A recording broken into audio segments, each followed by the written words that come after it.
Ô, gente bonita, olha aqui o padre tomando um cafezinho gostoso. A nossa querida Caroline também tá aqui com um cafezinho gostoso, tudo sem açúcar. Nós estamos experimentando o gosto mesmo do café. E sabe quem tá tomando café junto comigo e com a Caroline?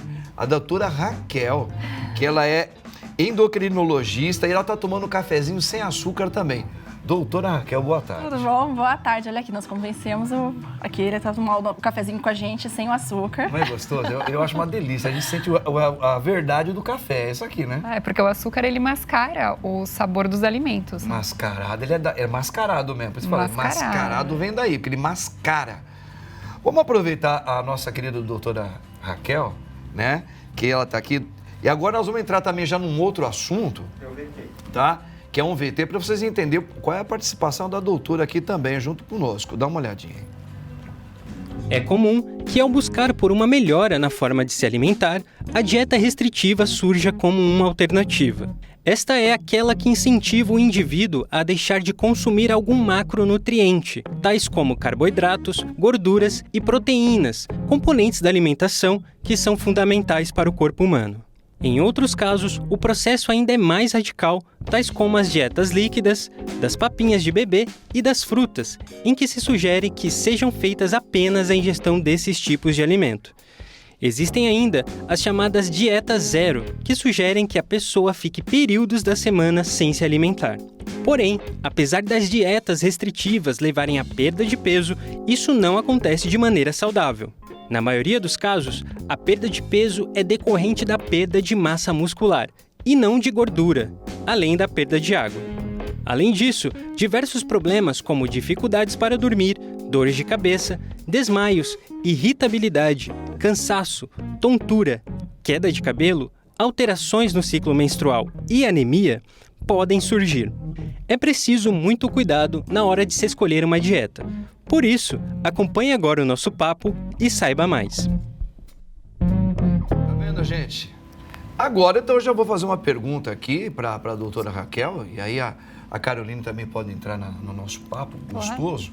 Doutora, essa dieta restritiva, ela está relacionada apenas com a questão da quantidade de calorias dos alimentos ou não? É algo um pouco mais apurado aí? Que na realidade as pessoas elas acabam fazendo a dieta restritiva, tanto na parte alimentar, né, que na questão de calorias, ele acaba comendo ali, consumindo menos do que ele deveria, e às vezes também em grupos alimentares, né, que a pessoa vai lá e retira. Fala assim, não, eu vou parar de comer o carboidrato, ou vou parar ali retira ali, né, completamente um grupo alimentar.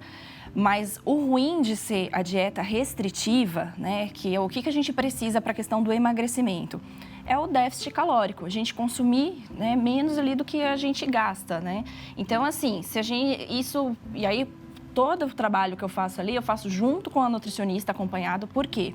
O nutricionista que vai entrar, que a gente sempre ali conversa para ver o que é o melhor para o paciente. Por que é o melhor? Tem paciente que ele faz atividade física 3 vezes na semana, tem paciente que ele faz atividade física 5 vezes na semana. Então, aquela pessoa, imagina que é você e seu irmão gêmeo, né? Só que ele faz 5 vezes de atividade. Então, ele gasta mais, ele consome mais. Então, a dieta, o plano alimentar dele vai ser diferente do seu. Do meu. Né? E aí, o que as pessoas elas querem? Todo mundo quer milagre, né? Todos nós buscamos isso. Aquela parte, assim, simplesmente um dia acorda e fala, não, eu tenho que mudar, né? A pessoa, ela pega a foto dela e fala assim, nossa, eu tô desse jeito, não, eu vou mudar a partir de hoje. E aí acaba fazendo essa restrição alimentar, que muitas das vezes vem de onde? Da cabeça, né? A pessoa simplesmente, ela fala, não, eu vou simplesmente parar de comer isso. E não foi no nutricionista, e até mesmo no VT foi falado ali a parte de macronutrientes, né? Que a pessoa faz uma restrição e não acaba comendo ali a quantidade de carboidrato, gordura e proteína que necessita. Só que também tem os micronutrientes, que a pessoa, ela simplesmente, ela para de comer, e aí e as vitaminas que a pessoa precisa, né? E os minerais. Então, é importante a gente ter essa consciência que não é tirar da nossa cabeça essa dieta. É por isso, então, e aí, doutora Raquel e também, Caroline, que muitas pessoas falam, eu comecei a fazer uma dieta, eu comecei a ficar muito fraco, eu estou sentindo fraco, nervoso, é justamente porque foi perdendo esses nutrientes que ela não deveria deixar por ela mesma de comer, ela zerou ela emagreceu, só que começou a ter umas reações no corpo dela. Isso tem a ver? Pode ter a ver. O que é importante avaliar, primeiro, como a doutora disse, a maioria das pessoas faz dieta de cabeça. Ou porque vê na internet, porque segue algo que alguém Uma que colega teve falou, resultado. teve resultado. Qual é a restrição que essa dieta faz? É restrição de carboidrato? Se for restrição de carboidrato, a pessoa pode ter alteração de humor, ela pode ter alteração de hálito, ela pode ter fraqueza. Se for alteração de gordura, às vezes ela pode ter déficit de nutrientes, de micronutrientes, porque algumas vitaminas são só solúveis em gordura e esse indivíduo deixa de comer a quantidade adequada de gordura. Se for uma dieta restrita em proteína, o indivíduo começa a ter queda de cabelo, começa a ter fraqueza, porque a proteína constitui hormônio, constitui todos os nossos órgãos. Então, na maioria das vezes, as dietas restritas, elas trazem consequências à saúde do paciente, porque ele deixa de consumir o que ele precisa de macro, que é gordura, proteína e carboidrato, macronutriente, e micro, que são as vitaminas e os minerais. Então, pode ser, mas a gente não tem como afirmar sem um acompanhamento de um profissional da saúde. Muito. Nós temos aí, você pode participar agora, se você quiser enviar uma pergunta para nós aqui, tá? Aproveita que nós estamos com a doutora e com a nossa Caroline. Ó, vamos ver então agora a importância da boa merenda escolar. Eu tive uma boa merenda escolar quando era um molequinho, viu? Disse, fazia aquela, até brigava. Ó, Cidade de Santos, vamos ver como é que é a alimentação deles lá na merendinha escolar. Dá uma olhada.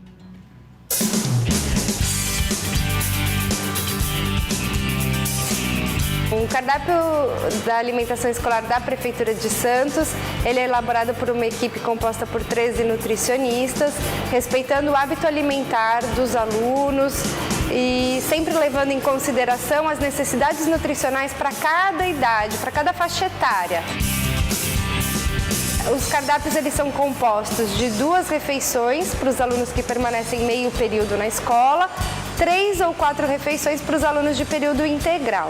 Uma das refeições é composta de um produto à base de leite e um alimento energético. E a outra refeição, a refeição principal, é sempre composta de uma verdura ou legume, um prato principal à base de carne e arroz com feijão e uma fruta de sobremesa.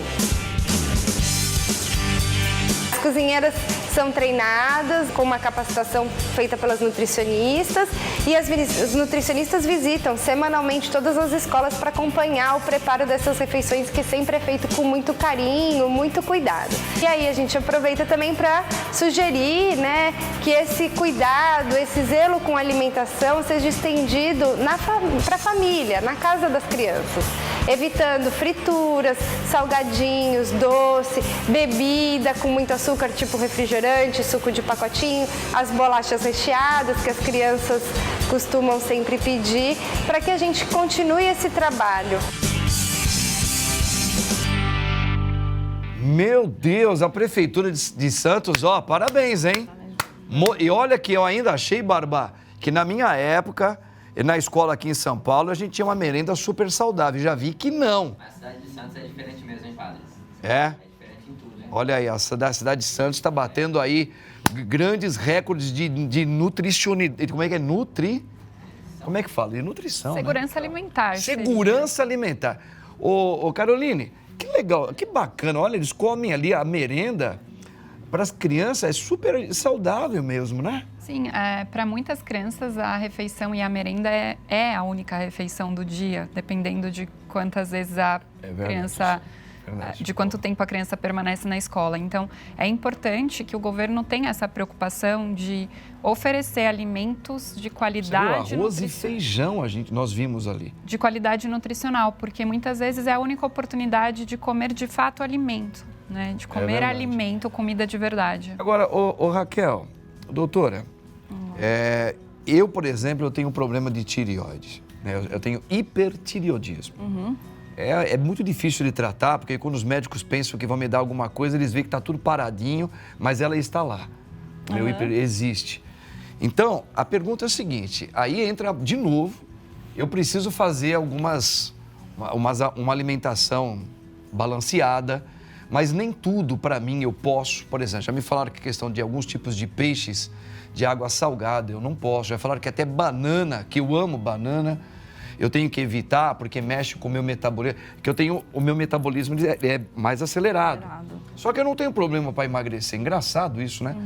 Então, assim, nisso eu vou precisar sempre ter um acompanhamento de uma nutricionista e uma médica para falar, olha, nutricionista, ele não pode, que entra naquilo que você começou a falar. Cada um tem um jeito para se alimentar, tem que conhecer o corpo da pessoa. Sim. Tá? Então, por exemplo, eu gostaria muito de entrar na academia lá junto com o Barba, para eu manter, como é que vocês falaram? Manter a massa muscular, mas perder a gordura. Exato. Mas como atingir isso no meu caso, que eu tenho hipertireoidismo, eu já vou ter que repensar quais são os alimentos que eu vou... Na realidade, né? O que acontece? Quando o paciente, a gente fala assim, uma restrição alimentar, não pode comer ali a banana também, a gente tem que ver, depende de cada caso e como que está o exame do paciente, sim, né? Sim. Porque também, assim, se tiver ali dentro da normalidade, não acredito, a não ser que também seja que vai ingerir uma grande quantidade, assim, de banana. Porque se for uma quantidade ali dentro do... eu quero, poxa, Raquel, eu gosto de comer, né? E sinto falta. Pô, aí sim, a gente senta ali com a nutricionista, vê os exames, senta com a nutricionista, não é uma quantidade tão grande assim que você vai estar comendo de banana que vai alterar tanto assim os teus exames, né? Então, é importante sim ter esse acompanhamento nutricional e a gente vê ali, acompanhando com a parte hormonal do que está tomando, né? E a gente fazendo esse controle com os exames. Mas para esse ganho de massa muscular, o que é importante, né? Tanto para o emagrecimento quanto para ganhar massa muscular, é a gente ter uma alimentação equilibrada, né? E aí o que é uma alimentação equilibrada? Não existe assim aquele alimento exato para ganho, para emagrecer e aquele alimento para ganhar massa muscular, né? É a quantidade que entra, que é nessa brincadeira. Então, pode sim fazer a sua matrícula lá junto com o Barba, tá?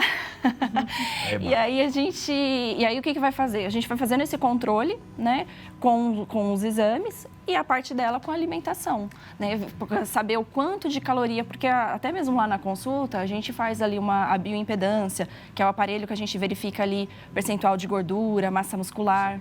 A Nutri também faz ali o acompanhamento. E aí a gente faz ali o cálculo calórico para você ficar... O que eu costumo dizer sempre, você falou sobre a sua tireoide, eu falo que nós somos assim como um carro, uma máquina, o nosso corpo funciona de forma conjunta, nada funciona separado. E o que você precisa fazer é passar com um endócrino para deixar essa tireoide funcionando dentro da normalidade para que você consiga atingir os objetivos que você quer, no caso, o ganho de massa muscular. E o ganho de massa muscular, ele vai estar vinculado à manutenção dos valores de referência dos hormônios tiroidianos e o que você vai comer e como você vai treinar.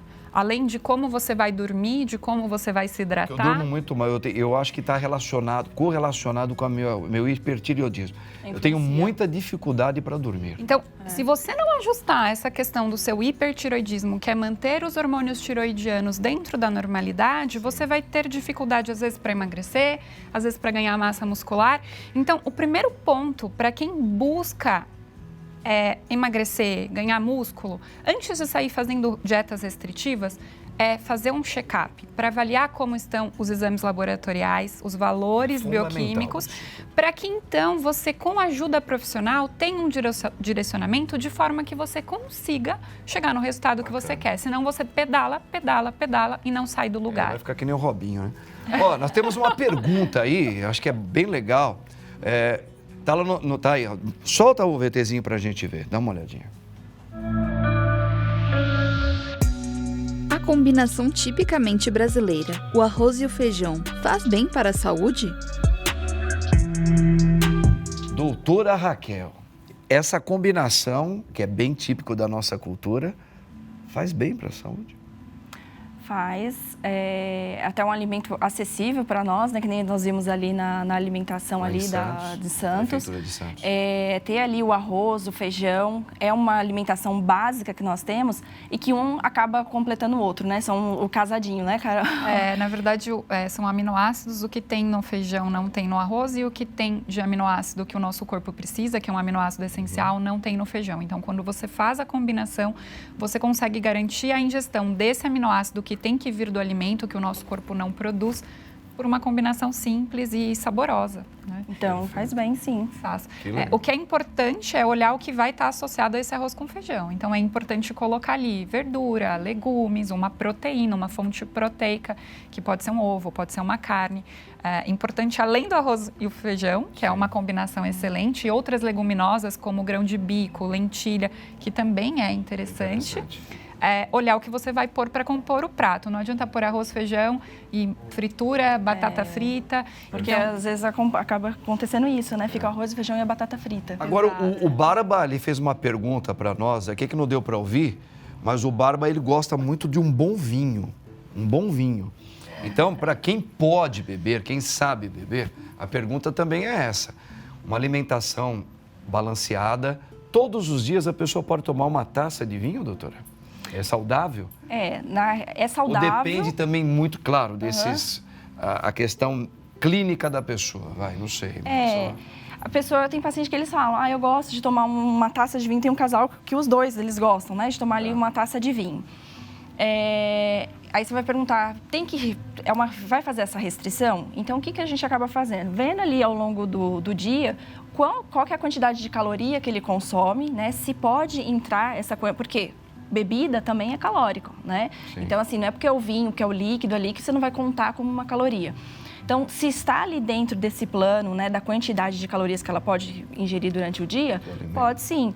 Agora, o problema é que às vezes a gente faz ali a taça de vinho acompanhada com o quê? Com uma massa, né? Então, assim, a gente já comeu ali aquela massa, aí depois quer lá, fala assim, vou acompanhar aqui o vinho, aí toma mais o vinho. E depois, assim, às vezes vem acompanhado da sobremesa, né? É verdade. Então, se a pessoa sai no restaurante, ela quer o prato principal, a entrada, o prato principal, o vinho e a sobremesa. Então, assim, a dica que a gente dá é escolhe um, né? Na verdade, nós temos que... Mas ainda tem um café, hein? Ainda tem um café também. Então, assim, a gente vai ter que repensar esses hábitos que a gente trouxe dos italianos, dos portugueses, que nem sempre foram saudáveis, hein? O que eu costumo dizer sempre para os pacientes é que tudo a gente pode, mas nem sempre tudo tudo posso, mas nem tudo me convém. Nem tudo nos convém. Né? Eu acho que a gente tem a alimentação mediterrânea que ela cultua esse lance de beber uma tacinha de vinho. Eu tenho uma avó italiana que tem 101 anos, é viva. Que bonito. E nunca bebeu. E tem aqueles que bebem. O que a gente precisa entender é que nós somos diferentes. Eu sempre costumo falar que nós temos digitais porque diferentes, cada um de nós. Porque a nossa genética é diferente. Então, o consumo da bebida todo dia pode ser que para você que de repente tem uma esteatose, que é uma gordura no fígado, não seja recomendada. Já não é recomendável. Que pena, mas né? tem flavonoides que são protetores cardiovasculares. Mas qual que é o custo-benefício disso? Então, como a doutora Raquel disse, precisa tomar cuidado porque normalmente a gente associa comida, queijos, massas com o vinho. E isso pode não ser indicado, mas tudo depende da individualidade. De cada um, tá vendo? Por isso nós vamos entender agora o que é uma receita saudável, eu acredito que é para todas as pessoas, tá?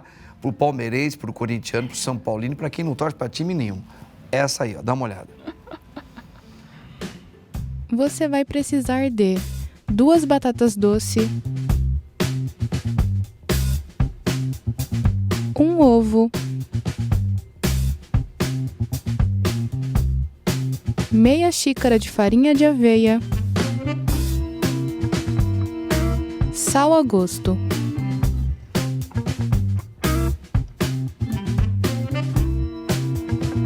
Misture tudo.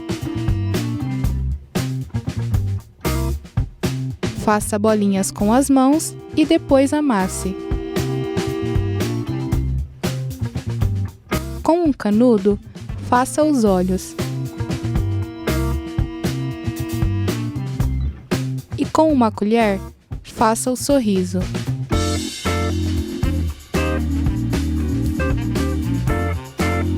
Leve ao forno em 180 graus até dourar. E está pronta a sua batata smiley.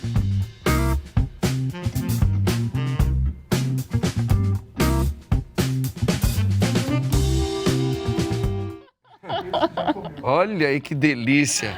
Batata doce, sempre ouvi falar quando eu fiz academia no passado. Agora nós vamos voltar, né, Barba? Voltar, Batata doce realmente é um dos alimentos, assim, claro, não fazendo ele... Tem que saber preparar também a batata doce, não é, Caroline? Sim, o que a doutora disse há pouco, não existe um alimento milagroso que vai fazer emagrecer, um alimento que vai fazer ganhar massa muscular. Nós precisamos de um pouquinho de tudo, porque cada tipo de alimento, às vezes a gente fala coma colorido. Por quê? Porque cada cor e cada tipo de alimento vinculado à cor tem um nutriente diferente. Há muito tempo atrás, falava-se muito sobre o frango com batata doce para quem queria ficar forte. Mas não é só a batata doce, a batata comum também é interessante, o frango, a carne de vaca, a carne de porco, todos os alimentos têm nutrientes que são importantes e que se complementam. Então, a batata doce é saudável, sim, é um tipo de carboidrato que a gente chama de carboidrato de boa qualidade e que pode compor o nosso prato, o nosso dia a dia. No entanto, não é todo mundo que gosta do sabor adocicado da batata doce. E não é porque não gosta da batata doce que não vai ter músculo ou não vai conseguir emagrecer. Pode comer uma mandioca, batata baroa, pode comer uma batata convencional. Então, é um excelente alimento junto com todos os outros alimentos que vêm da natureza. Gente, beleza. Ó, temos uma aí e uma pergunta. Vamos ver o que as nossas... A médica e a nutricionista vai falar, junto com o padre. Ó, solta aí. O chamado jejum intermitente pode provocar algum problema no metabolismo? E aí, doutora Raquel? Esse daí do jejum intermitente, temos ali os benefícios, os pós e os contras, né? Primeiro que assim, não existe ali uma dieta que você vai falar assim, qual que é a melhor dieta, qual a melhor restrição alimentar, depende muito do metabolismo da pessoa, porque tem pessoas que naturalmente eles já fazem o jejum. Por quê? Tem pacientes que chegam e falam assim, Raquel, desde criança eu não consigo tomar o café da manhã, eu não tomo, já é dele, né? Aí você não vai falar para a pessoa, olha, não, você vai ter que comer de 3 em 3 horas. A pessoa, até se ela colocar esse café da manhã, ela vai passar até mal, né? Então, assim, já é natural da pessoa, a primeira refeição dela vir a ser ali o almoço. Agora, você fazer ali o jejum intermitente, você tem que saber primeiro assim, qual que é o seu objetivo, né? O objetivo da pessoa está sendo ali, eu quero o emagrecimento, né? Porque o emagrecimento rápido, serve até ali como uma parte, uma complementação, né? Um estímulo talvez ali para um metabolismo, num determinado momento, mas a pessoa também vai conseguir fazer esse jejum intermitente para a vida toda, né? Ou o que isso daí acaba gerando? Muita gente gera uma compulsão, né? A pessoa ela já tem aquela vontade de ela já está comendo, né? Ela olha, se depara ali no espelho e fala assim, eu quero emagrecer, eu preciso emagrecer. E aí fala, deixa eu ver esse daqui, o jejum intermitente. E a pessoa passa horas sem comer, nunca fez isso na vida, tá? Aí a pessoa passa horas sem comer e aí ela fala assim, também vou fazer a academia, né? Então ela já restringiu a alimentação e ela nem fazia a dieta e nem fazia a academia e ela começou a fazer o treino. Restrição calórica, ela começou a estar comendo menos, gastando mais, passa mal, né? E a pessoa que tem uma compulsão alimentar, o que pode fazer? O jejum intermitente, ele tem a hora dele ali do jejum e tem a janela que ele pode comer. E aí, muitas vezes, essa pessoa que tem uma compulsão, nessa janela, ela acaba desenvolvendo mais ainda, comendo muito mais, né? Legal. O jejum intermitente, ele, assim como todo tipo de tratamento ou dieta, ele deve ser assistido, acompanhado por um profissional, porque não é indicado para todo mundo. Exato. Se o paciente tem um problema com diabetes ou hipoglicemia, não tem indicação, não é todo mundo que consegue fazer e não é porque o outro faz que você também tem que fazer. Então, o que é importante, ele pode ser positivo, sim, mas depende. O profissional vai ter que avaliar e ver se aquilo é indicado para você. Analisar cada pessoa. E individualizar. Caroline, muito obrigado pela sua participação, você foi maravilhosa. Volte sempre aqui. Obrigada. Doutora Raquel, a senhora também foi espetacular. Muito obrigada. Quero que a senhora volte aqui no nosso programa. Com certeza. Porque eu tenho certeza que os telespectadores amaram as duas aqui trabalhando juntas. Muito obrigada. Gente, é isso aí, ó. E o padre vai também terminando o programa. Eu vou dar a bênção para você. Lembrando que hoje, às 20 horas, te espero na missa. Uma missa lá com orações, com grandes louvores, tá bom? Às 8 horas da noite lá. O Senhor esteja convosco. Pela intercessão da Virgem Mãe Maria, a bênção desse Deus Todo-Poderoso, Pai, Filho e Espírito Santo. Amém. Tchau, gente bonita. Tamo juntos aí. Gostou, Barba?